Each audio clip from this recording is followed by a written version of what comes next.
Kingambit has fallen off the map completely in Scarlet and Violet Draft League, with its usage plummeting in the recent spring seasonal tournament. With the DLC introducing Raging Bolt and Ogre Pond Wellspring, and the rise to dominance of Tera Zarude, there just isn't that much room left for Kingambit to be at the top of the metagame, falling from being the third most popular Tera captain to the 15th. However, with all of the metagame trends in the biggest Scarlet and Violet Draft League tournament so far this year, I think it won't be long until we see Kingambit back at the top, dominating the Scarlet and Violet Draft League metagame. If you enjoy competitive Draft League content, make sure to subscribe to the channel. We upload battles and competitive analysis weekly, content you definitely don't want to miss. The consensus at this point is Zarude is just a better version of Kingambit if you're looking for a powerful offensive dark type to be your Tera captain. Access to recovery makes it much easier to get to the endgame with your setup sets, with bulk up and special defense investment being the most common way to use it. Any attempt to burn or toxic Zarude to try and control it can easily be managed by jungle healing, and Synthesis allows you to switch into stronger hits more consistently if you aren't at risk of status. It even has more speed to protect against slower Encore users at 105, forcing frailer Pokemon like Iron Valiant to try to switch in for the Encore, risking taking a big hit from Power Whip. Kingambit's only tools to manage the status issue, for example, is through the item slot or Tera, forcing you to drop a boosting item like Black Glasses in favor of Lumberry, or using your Tera type to be immune to Will-O-Wisp, all of which come at a higher cost than adding jungle healing to your set. It appears that for now, as long as Zarude is at the top of the metagame, we are probably unlikely to see it return to form for the Tera captain Kingambit. While Kingambit is plummeting in usage, another dark type in Tinglu is finding itself moving in the right direction in the Scarlet and Violet metagame, seeing a 55% increase in its draft rate, making it the 12th most drafted Pokemon in the entire tier. Has anything even really changed with the format to make Tinglu more viable though? Not really. The new threats haven't really changed much outside of the introduction of Zarude, so is this just players naturally correcting to poor drafting over the summer? Maybe it is how well it pairs with the Pokemon we're covering later in the video that has also become really popular.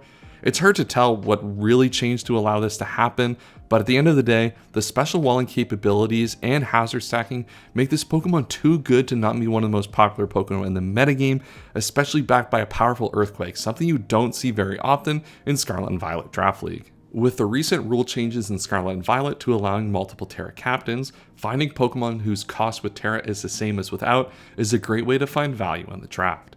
The 9th and 10th most popular Tera captains are perfect examples of secondary Tera captains, having more usage than Pokemon you might expect, like Chi-Yu and Kingambit.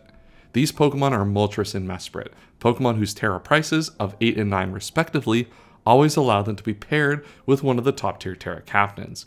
Moltres has seen a massive spike in popularity over the last few years in many tiers, and is an obvious choice for a secondary Tera captain, allowing you to remove the quad weakness to Stealth Rocks, opening up many more possibilities for sets outside of using heavy duty boots. Mesprit might be the less obvious one, as while it can be offensive, it usually operates in a more defensive role, using Healing Wish to bring back a Pokemon like Zarude to full health. Mesprit is a great example of why getting Tera essentially for free is so powerful though, as it forces your opponent to double think plays during the game, oftentimes resulting in unforced errors. Our next big metagame riser makes me really happy to see. People clowned on me for putting Petron at 15 in the JJDL season I did, but maybe I was right. Maybe Petron is actually worth 15 points in Draft League? This could just be an adoption in Draft League of an OU trend though, with Petron dominating the format there as well. The reality is, this Pokemon is priced very well at 11 as one of Draft League's premier spin blockers, beating almost all of the common rapid spinners one-on-one. When I was watching replays of this tournament in round 3, not a single time in the whole round did someone click rapid spin with Petron in the back. That level of control over the hazard game could just not be understated for 11 points. It is also a notoriously difficult Pokemon to switch into, with Malignant Chain's Poison and resulting Poison Puppeteer confusion dealing big damage to even the most defensive of resists. This enables the common defensive sets to be less passive, while also enabling Nasty Plot and other offensive sets to really catch teams off guard as they try to take advantage of more defensive Petron sets. As the generation goes on, people continue to realize that Encore is probably just the best move to have access to on any Scarlet and Violet Draft League team. Jirachi is the next step in that, seeing a 38% rise in draft rate, tied with Tinglu at 12 for the most drafted Pokemon. With Steel and Psychic generally being a good typing defensively, it allows Jirachi to get itself in without much risk for Encore turns, allowing for more consistent counterplay to many of the setup threats that we see today. Its 100 speed set also makes him one of the faster Encore users in the tier, something that is difficult to get with defensive stats that Jirachi has outside of Screamtail. While this new role for Jirachi in Draft League is super important, it is still one of the best steel types at getting up Stealth Rocks, using Healing Wish to bring back critical threats, and clicking Iron Head with Serene Grace, using the high flinch chance to deal massive damage. So how does Kingambit find its way back to the top of the metagame then? Most of the changes we have seen are actually positive signs for Kingambit though, most of them being weak to Kingambit's most powerful stab and Kowtow Cleave.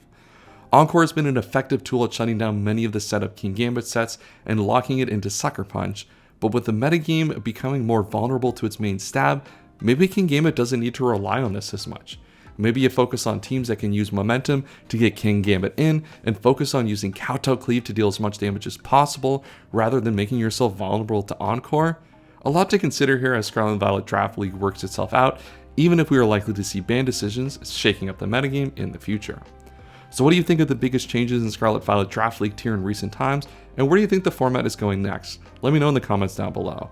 Kingambit is at the forefront for me, but there's always a chance for another Tera Zarude to be discovered in the format.